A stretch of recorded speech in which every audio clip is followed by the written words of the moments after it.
Hello everyone. In this video, I'm going to discuss about the comparison using UV and transmitted light new 2022 banknotes examination. So, let's start.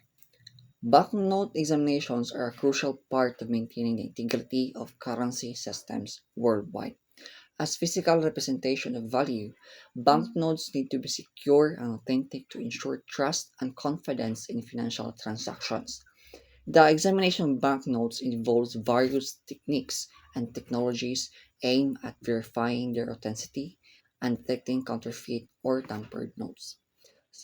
Um, in addition, the examination of banknotes helps in identifying and preventing money laundering activities, as well as tracking the circulation patterns of specific denominations.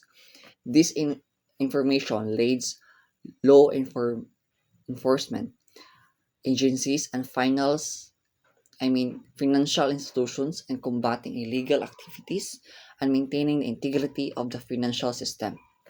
So overall, the thorough examination of banknotes is vital for upholding the trust and confidence in currency systems. By verifying their authenticity and security, we can assure the smooth functioning of financial transaction and prevent the circulation of counterfeit currency, ultimately safeguarding the interests of individuals, businesses, and economies as a whole.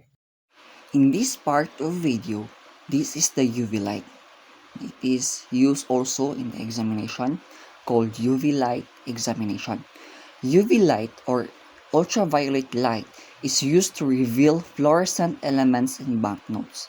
UV light is effective in detecting security features such as UV reactive inks, threads, and markings that are not visible under normal light.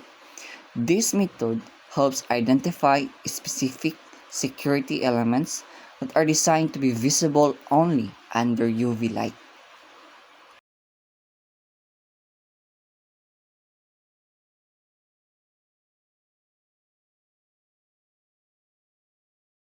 In this part, this is the transmitted light examination.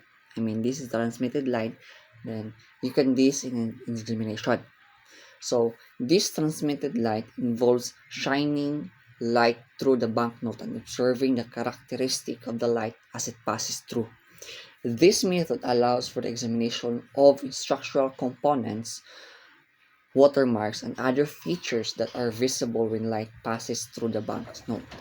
Transmitted light examination helps verify the authenticity of banknotes based on unique embedded features and paper composition.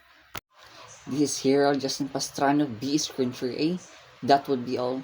Thank you.